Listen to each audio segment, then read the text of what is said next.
시민이 주인인 신문, 광양시민신문. 지금부터 광양시민TV를 시작하도록 하겠습니다. 광양시민TV! 왜 말씀을 안 하세요, 기자님? 뿌잉뿌잉. 뿌잉뿌잉. 네. 예, 좋습니다. 10월, 11월, 가을이 선뜻 다가와서 외부 활동도 많으시고, 또, 낙엽 밟는 소리도 많습니다. 이번 주는 우리 광양 지역에 김재동 씨가 방문을 합니다. 시민 여러분, 많은 관심 부탁드리도록 하겠습니다. 자세한 내용은 잠시 후 마지막 순서에 말씀드리도록 하겠습니다. 오늘 주간 브리핑 이정교 기자님과 함께 하도록 하겠습니다. 이 기자님 안녕하십니까? 안녕하세요. 네. 네. 오늘도 좋은 소식 부탁드리겠습니다. 네. 인사 한번 부탁드리겠습니다. 네, 몇 주 만에 또 다시 찾아뵀는데요. 주간 이슈 브리핑을 맡게 된 이정교 기자라고 합니다. 반갑습니다. 네, 오랜만에 박수 한번 보내드릴게요. 네. 바로 할까요? 그렇죠. 네, 알겠습니다. 네. 첫 번째 소식 전해드리겠습니다. 올해도 광양시 감 생산량이 증가 추세를 보이고 있는 가운데 농가들은 감가 폭락으로 시름이 깊어지고 있습니다. 지난달 10일부터 31일까지 통계에 따르면 감 생산량은 단감이 3,814톤으로 지난해 대비 4%가 늘었으며 떫은 감은 4,693톤으로 10% 정도 증가할 것으로 예상됩니다. 대봉의 정확한 수확량 조사는 이번 주 중으로 가능할 것으로 보입니다. 네, 저도 저희 부모님이 시골에 계시기 때문에 해마다 감 따기를 하러 갑니다. 그런데 또 이렇게 밭이 높다 보니까 이제 나이도 드시고 연세가 있으시니까 힘드시다 그러더라고요. 네네. 그런데 이제 감은 정말 풍년이다 이렇게 말씀을 해주셨고요. 지금 그러면 단가는 어느 정도 형성이 되어 있나요? 네. 단가는 품질에 따라서 좌지우지되고 있는 상황인데요. 네네네. 대봉 같은 경우에는 좋은 품질은 한 박스에 25,000원 정도의 단가로 거래되고 있습니다. 네. 하지만 전체적인 평균을 따지면 14,000원대를 형성하고 있어서 18,000원대였던 지난해 대비 25%가량 폭락된 가격대입니다. 네, 아마 이렇게 감이 태풍으로 인해서 수매량이 늘어도 이렇게 전부 처리가 안 될 것으로 이렇게 생각이 되는데요. 제가 이렇게 감농사를 짓는 분들을 보면 올해 너무 풍작이 들어서 가락시장, 공판장은 물론 농협에서 이렇게 수매를 하고 있으나 아직도 절반 이상 수확 물량이 남아있다고 이렇게 이야기를 들었습니다. 대풍이라 단가가 떨어진 것은 어쩔 수 없다 치더라도 수매하고 남은 물량이 엄청나게 많을 예정이라고 하는데 어떻게 할지 모르겠습니다. 그런 또 고민들을 이렇게 토로하고 있는데요. 어떻습니까? 맞습니다. 수확된 감은 상품성과 품질에 따라서 서울 가락시장과 농협으로 출하를 하고 나머지는 재래시장 등을 통해서 유통되고 있는데요. 네. 하지만 설 자리가 많지 않은 영세 농가에서 느끼는 체감 경기는 더욱 심각할 수밖에 없습니다. 일부 농가들은 저온 저장고에 감을 보관한 뒤에 인터넷을 통한 직거래 판매 등으로 그나마 상황이 나은 편이지만 영세 농가들은 농협 이외에는 다른 판로를 확보할 수가 없기 때문이에요. 네. 다 했는감? 그럼요. 나 해도 되는감? 그럼요. 네네. 아유, 감개그 한번 해봤습니다. 네. 아니, 또 이렇게 힘들어하는 우리 농민들을 위해서 감개그 한번 해봤습니다. 괜찮은가요? 그럼요. 네, 좋습니다. 진상농협 관계자도 작년에는 격일로 3,000박스 정도의 물량이 출하되었으나 올해는 물량이 배로 늘어 매일 작년과 같은 물량이 출하되고 있다고 말하던데요. 감수매를 위한 방법 없을까요? 네. 감가 폭락을 대비하기 위해서는 광양의 감 브랜드 가치를 높이기 위한 노력을 다각적으로 전개해야 한다는 주장도 나오고 있는데요. 네. 황균우 광양 곡감연합 영농조합법인 대표는 네. 올해도 감값이 하락세를 보여서 걱정이 이만저만이 아니다면서 지역민들부터 지역에서 나는 농산물을 애용하는 것부터가 광양의 감이 전국적으로 브랜드 가치를 인정받을 수 있는 첫 걸음이라고 말했습니다. 네. 또한 시 관계자는 일부 농가들의 감 판매 판로를 위해서 이번 주 7일부터 한 달여간 농업 경영인 단체 연합 주최로 직거래 장터를 계획하고 있다면서 우리 농산물을 애용할 수 있도록 홍보물을 제작하고 옥곡 오일장 등의 우리 지역 농산물 판매 분위기를 조성하는 등 농민들의 고충을 덜도록 최선을 다할 예정이라고 말했습니다. 네, 그렇습니다. 너무 풍년이어도 이렇게 문제가 될 수 있네요. 수확의 기쁨으로 한창 들떠야 할 농가들에게 하루빨리 좋은 대안이 나와서 진심으로 기쁨을 만끽할 수 있는 그런 시간이 되었으면 좋겠습니다. 다음 소식은요? 네, 중마 터널 입구 보도에 한바탕 물 난리가 나서 시민들이 큰 불편을 겪고 있지만 정작 시는 이 같은 민원을 수개월 넘게 묵살하고 있어서 빈축을 사고 있습니다. 네, 갑자기 웬 난리입니까? 물난리가 또 났다는 것이 쓰나미 이후에 물난리 처음 들어보는데요, 저는. 네. 저도 그쪽 인근을 자주 이렇게 다녔습니다. 옹벽을 타고 물은 콸콸 쏟아져 내리고 있었고 또 보도는 순식간에 물바다가 되는 경우가 종종 봤는데요. 시민들이 물이 찬 보도를 피해 주행 차량이 있는 곳으로 또 어쩔 수 없이 도로 쪽으로 이렇게 보행하기도 합니다. 아찔한 장면이 연출되기도 하는데요. 그런데 보도에 물이 흘러 넘치는 시간이 있는 것처럼 보이는데 어떤 시간대에 넘치는가요? 맞습니다. 네네. 보도에 물이 흘러 넘치는 시간은 A 아파트 뒤로 조성된 테마공원인 섬진개울 가동 시간인 아침 8시, 정오 12시, 늦은 오후인 5시와 6시 사이 하루 3번인데요. 네. 1시간씩 섬진개울 분수와 연못으로 흐르는 물을 가동 중입니다. 네. 섬진개울은 지난 2015년 환경부의 자연마당 조성 사업으로 오는 2017년에 최종 마무리될 예정입니다. 네, 그런데 물이 새는 원인이 섬진개울 조성 탓이라고 보기는 어렵지 않을까요? 섬진개울을 조성하기 전 시 아파트에 설치된 집수정에 물이 새기 시작했다고 하는 말이 있던데요.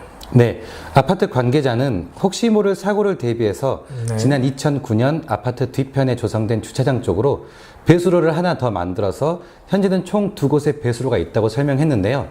배수로를 흐르는 물이 일정 수위를 유지하면 큰 이상이 없지만 섬진개울 공사 당시 중간 물길을 만들었음에도 불구하고 수위는 넘쳐났다고 말했습니다. 이로 인해서 본래 공간이 좁았던 배수관으로 물이 이어지지 못하고 아파트 옹벽을 통해서 쏟아지고 있는 것이죠. 네, 많이 걱정이 됩니다. 제가 아는 아파트 주민은 공원을 조성해 놓은 것은 좋지만 시민들이 보도 이용에 불편함이 없도록 대책을 마련해 줘야 하는 것 아니냐, 이렇게 성토를 하고요. 이제 곧 추워질 텐데 혹시 얼어서 낙상이라도 당할까 우려가 된다, 이렇게 한숨을 내쉬고 있습니다. 네, 말씀하신 것처럼 상황이 이렇지만 각 관계 부서들은 우수관로 연결에 문제가 생겨서 보도에 물이 넘치고 있는 사실을 인지하고 있었음에도 불구하고 서로 본인 업무가 아니라며 미루기에 바쁜 모습을 보였습니다. 관계자는 얼마 전 부서로 공문이 온 것을 확인했다며 현장을 방문한 뒤 시민들의 불편이 최소화될 수 있도록 빠른 조치를 하도록 하겠다고 말했습니다. 네, 여기서 또 소 잃고 외양간 고친다는 또 말이 생각이 납니다. 빠른 시일 안에 좀 조치가 됐으면 하고요. 또 곧 지금 겨울이 다가올 것 같습니다. 그래서 정말 큰 사고가 나기 전에 빠른 조치로 해결이 되었으면 하는 바람입니다. 계속 이어주시죠. 네, 광양 지역 자전거 도로가 관리 소홀로 빈축을 사고 있지만 관리 인력, 예산 등이 턱없이 부족해 대책 마련이 시급해 보입니다. 이는 정권이 교체될 때마다 이전 정권이 추진한 정부 지원 사업들이 예산 삭감 등 다양한 이유로 지자체의 차후 관리 부담을 떠넘기는 일이 반복되고 있기 때문인데요. 네. 지자체는 신정부 지원 사업을 외면할 수도 없어서 현실적으로 자꾸 늘어나는 부담을 고스란히 감당해야 돼서 특단의 조치가 필요해 보입니다. 네, 자전거 도로 해마다 이야기 나오고 있는데요. 정말 안타깝습니다. 자동차보다 더 활발하게 움직일 수 있고 또 위험도도 있는데요. 우리 자전거 도로는 이명박 정부 시절 4대강 사업 관련 주력 사업으로 당시 막대한 국비 지원과 정부 지침을 통해서 각 지자체 대부분이 발벗고 나선 사업으로 알고 있습니다. 당시 관계자들 말에 따르면 사업에 자전거라는 글자만 들어가도 국비가 지원됐던 시기라고 이렇게 말을 하고 있는데요. 국비 지원 사업들이 전국에서 그렇게 많이 지원이 됐는데 어떤 상황인가요? 네, 하지만 정권이 바뀌고 해마다 예산이 줄어서 현재는 자전거 안전과 관련된 국비 예산 부분으로 연간 약 20억 원 정도만 공모 집행되고 있습니다. 예산이 전국에 사용되려면 결국 한 개 광역지자체에 약 2억여 원밖에 지원이 안 되는 셈인데 이는 지자체가 조성한 자전거 도로의 길이를 생각하면 턱없이 부족한 수준이고요.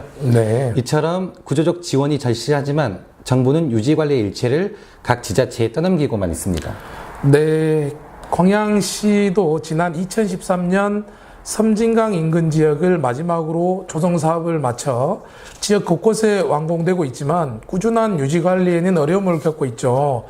도심 지역은 일반 보도와 자전거 도로가 섞인 경우가 많고 또 시 외곽 자전거 도로의 전체 길이는 무려 134km에 달하던데요. 연간 약 5천여만 원의 시 예산이 유지 보수 비용으로 집행이 되지만 외곽 지역만 134km의 길이에 달하다 보니 예산에 맞춰 유지 보수를 진행하는 것은 사실상 불가능에 가까워 보인다고 합니다. 네, 그 결과 당시 조성됐던 자전거 도로 대부분은 현재 곳곳이 갈라지고 깨지는 등 애물단지가 되고 있습니다. 정권이 교체되면서 국비 지원금은 끊기고 교부세 중 일부로 지자체가 유지 관리비를 전액 감당해야 하는데 그 비용이 만만치가 않기 때문입니다. 네, 그렇습니다. 자전거 도로에 대해서는 시민들이 체감이 클 수밖에 없는데요. 일부 시민은 자전거 도로가 온전하지 않은 부분이 상당히 많아 미관상 보기에도 힘들고 또 위험할 때가 상당히 많다고 합니다. 처음부터 실적만 보고 차후 대책 없이 사업을 시작한 것 자체가 문제 아니냐는 주장이 제기되고 있는 상황이라고 합니다. 네. 어떻습니까? 하지만 시 관계자는 부족한 예산으로 자전거 도로를 전면 보수하기는 사실상 불가능에 가깝다고 하면서요. 대신 지속적인 관리와 공모 사업 지원으로 시민들의 불편을 최대한 줄이도록 노력하겠다는 입장을 전했습니다. 네. 또한 자전거 도로 유지 보수는 다른 지자체도 비슷한 상황이라고 하면서 막대한 예산을 들여 조성한 자전거 도로다 보니 정부 지원이 끊긴 이후로는 지자체의 예산으로는 한계가 뚜렷하다고 덧붙였습니다. 네, 정권이 바뀌면 매번 정부 지침으로 신사업들이 진행이 되고 있습니다. 각 지자체는 실적 등의 이유로 차후를 바라보지 않고 일을 진행하는 경우가 많이 생기는데요. 더욱 꼼꼼한 계획하에 일들이 처리되었으면 하는 바람입니다. 이 기자님, 한국수자원공사가 지난 77년부터 하천수 사용료를 납부하지 않고 섬진강에서 취수해 광양시 등에 대판 것으로 나타나 논란이 일고 있다는 소식이 있는데 어떻습니까? 네, 국회 국토교통위원회 임종성 의원이 수공에서 제출받은 자료에 따르면 지난 77년부터 약 40년 동안 섬진강 물을 취수해 광양시, 여천, 여수 국가산단 등에 판매한 것으로 나타났습니다. 제출한 금액만 해도 295억 6,159만 원에 이릅니다. 와, 정말 대단한 금액입니다. 제가 알기로는 현행 하천법상 하천수를 사용하려면 국토교통부 장관의 허가를 받아야 하고 시도지사는 하천수 사용 허가를 받은 자에게 사용료를 징수토록 규정하고 있는 걸로 알고 있는데요. 문제는 여기서 출발하는 것 아닌가요? 맞습니다. 네네. 이렇게 국정감사를 통해 논란이 생기자 수공에서는 일단 하천 사용료는 면제 대상인 줄 알았으며 네. 지자체 역시 고지가 없어서 납부하지 않았다고 해명한 것으로 알려졌는데요. 네네. 더 나아가 협상을 통해 광양시에 그동안의 사용료를 납부하기로 결정했습니다. 하지만 지방재정법상 이 같은 경우에는 최근 5년 동안 사용한 만큼만 부과할 수 있고요. 사용료 전액을 징수할 실질적으로 그 방법 자체가 불가능하다고 합니다. 참 서로 간에 궁색한 변명만 오가고 있겠네요.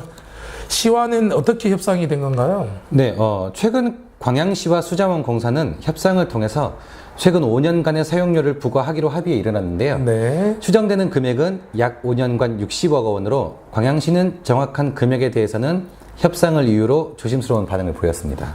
네, 이 같은 내용에 대해서 답 주민들은 당연히 부과해야 할 사용료를 40년이나 부과하지 않았다면 분명히 행정에 문제가 있다는 것 아니냐고 지적을 할 수 있지 않나요? 섬진강 취수로 인해 다음 면이 가장 많은 피해를 봤을 텐데요. 사용료가 납부되면 몇십 년 동안이나 피해를 입은 섬진강 하구 지역에 적절하게 사용할 수 있도록 제고해달라고 요구할 수도 있는 것 같은데요.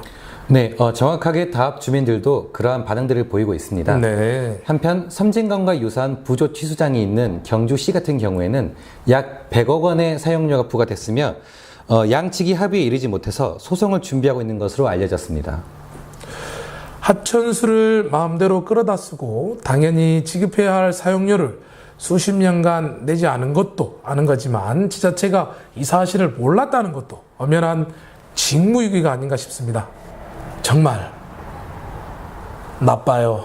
네, 다음 소식 이어주시죠. 네, 마지막 소식입니다. 평창 동계올림픽의 역사적인 순간을 함께 할 수 있는 기회가 오는 18일 광양을 찾아옵니다. 와, 벌써 평창 동계올림픽. 네, 그렇죠. 네. 이어 말하겠습니다. 네. 시에 따르면 평창 동계올림픽 내내 불꽃을 비출 성화가 오는 18일 하루 동안 광양 지역 5개 일반 구간과 1개 이색 구간을 달린다고 합니다. 네, 18도 어렵고 18도 어렵고 상당히 어려운 숫자입니다. 그렇죠. 네. 내년도가 18년. 예, 그렇죠. 네, 조금 어려운 단어입니다. 네네. 네. 어느새 평창 동계올림픽도 얼마 남지 않았습니다. 성화 봉송하는 장면을 시민들이 볼 수 있다는 자체도 흔하지 않은 기회인데요. 저도 현수막을 이 구간별로 설치된 걸 보고 왔거든요. 네네. 어떤 구간들이 어떻게 구간이 나눠지나요? 네, 구간은 광영동, 진월, 망덕포구, 광양읍, 용강지구, 중마동 순으로 진행되면서 이색 구간으로 광양과 진월, 망덕 사이에 광양 지역의 랜드마크죠. 구봉산 전망대에서도 성화 봉송이 이루어질 계획입니다. 네. 구간별로 살펴보면 네. 광영동에서 성화가 출발하는 시간은 오전 10시 29분으로 프라자 모텔에서 출발해서 오전 10시 53분 보릿고개 식당을 도착하는 곳으로 마무리되고요. 네. 다음으로 이색 구간인 오전 10시 30분 구봉산 전망대에 도착해서 35분까지 전망대를 한 바퀴 돕니다. 네. 특히 이 구간에서는 구봉산 정상에서 전망대와 봉수대 그리고 넓게 펼쳐진 광양만이 성화봉송 화면에 그대로 노출돼 광양의 아름다움을 전국에 알릴 수 있는 기회가 될 전망이고요. 네. 깁니다. 네. 구봉산 이색 구간을 마치면 성화는 진월 망덕포구의 배알도 횟집으로 이동하게 되는데요. 이곳에서 출발하는 시간은 오후 12시 31분으로 임진왜란 당시 배를 만들었을 것으로 추정되는 선소터죠? 선소터죠. 그렇죠. 네네. 네. 배를 만든 곳 선소터입니다. 그렇죠. 네. 네. 선소터에 잠시만요. 이게 잘 안 보이네요. 네네네. 광양 선소터에 오후 12시 52분에 성화가 도착할 예정입니다. 12시 52분에요. 네. 성화는 다시 광양읍 지역으로 이동해서 다시 입으로요. 네, 광양읍의 중심인 인동 로터리 낚시에서 오후 1시 33분에 출발하게 되고요. 네. 광양시 산림조합, 해동가든, 광양 덕진범 아파트, 필스포츠, 광양 청년회의 등을 지나서 목성리 인근 전주 비빔밥까지 오후 4시 15분에 도착할 예정입니다. 다시 성화는 차를 타고 광양읍 용강지구로 이동하고요. 네. 창조 아트스쿨에 오후 4시 32분에 출발해서 송부 7차 아파트 앞 두 남자 마트에 같은 시간 47분에 도착하고요. 네. 마지막으로 중마동에는 오후 5시 15분에 도착할 예정이며 삼성 디지털 프라자에서 출발해서 킴스체인, 중마시장, 광양소방서, 피자헛, 미가로 골프장, 현대자동차, 동남 종합건설, 시청 앞 사거리, 광양 우체국 등을 거쳐서 지역 축하 행사가 마련되어 있는 광양시민광장에 오후 6시 30분에 도착합니다. 네, 아유, 수고하셨습니다. 네. 갑자기 서울, 대전, 대구, 부산 찍고 노래가 생각나네요. 그렇죠. 광명, 진월, 중마 찍고, 읍에 찍고, 다시 중마동으로. 그렇죠. 네네. 야, 이렇게 하나하나 구간별로 설명해 주시기 정말 듣기도 좋네요, 그런데. 의미 있는 행사잖아요, 우리가. 이 구간을 보면 이제 시민들이 이걸 또 TV를 보고 아마 그 지역에서 응원도 하고, 화이팅도 하고 아마 할 것 같습니다. 그죠? 그렇죠. 네, 정말. 다시 숨 한번 쉬시죠. 아유, 이 기자님 네. 수고하셨습니다. 네네. 네. 광양에 보면 한 초등학교에서 네. 우리 동계올림픽 관련돼서 연구학교로 지정돼가지고, 동계가 아니지만 동계처럼 평창올림픽 종목들을 공부하고, 또 거기에 대해서 직접 활동하는 학교가 있어요. 그래서 그 학교에서 제가 또 학부모로 있기 때문에, 우리 아이들하고 그런 동계올림픽 공부도 많이 하고, 또, 홈페이지를 통해서 또 이런 프로그램들 같이 하는 것도 있었거든요. 네. 아마 우리 광양 지역에 있는 학생들도 아마 동계올림픽 응원 많이 하고 있는 걸로 알고 있습니다. 네, 한 주간 뜨거운 이슈 전해 주시느라 정말 수고하셨습니다. 오늘 우리 이정구 기자님, 동계올림픽 구간 설명하시느라 힘들어서 제가 아까 말씀드린 우리 김제동의 공감엔 희망 이야기, 우리 광양 참여연대에서 19년 동안 우리 회원으로 활동을 해주신 우리 회원님 초청해서 하는 행사입니다. 김재동 씨가 이번 주 금요일 날 오시는데요. 우리 감사한 마음으로 이 기자님께 선물을 드리도록 하겠습니다. 감사합니다. 아유, 감사합니다. 우리 시민 여러분들도 많은 관심 가져주시고 이번 주 금요일 백운아트홀에서 김재동 씨가 오십니다. 광양참여연대 회원이 되시면 무료로 입장하실 수 있으니까요. 많은 전화 부탁드립니다. 이 기자님 마지막 인사 부탁드립니다. 네, 가을 단풍을 보기도 전에 낙엽부터 떨어지는 추위가 이어지고 있는데요. 제가 감기로 몇 번 앓다 보니까 이 말을 자주 전해드리네요. 네. 다들 감기 조심하시고 늘 시민TV에 관심 가져주셔서 감사드립니다. 네, 이 기자님 감기 2번 걸리셔가지고 출연 2번이나 못한 적이 있습니다. 김재동 씨 보시고 감기 확 날아가시길 다시 한번 기대해 봅니다. 다음 주에는 꼭 나오실 거죠? 글쎄요. 글쎄요. 네.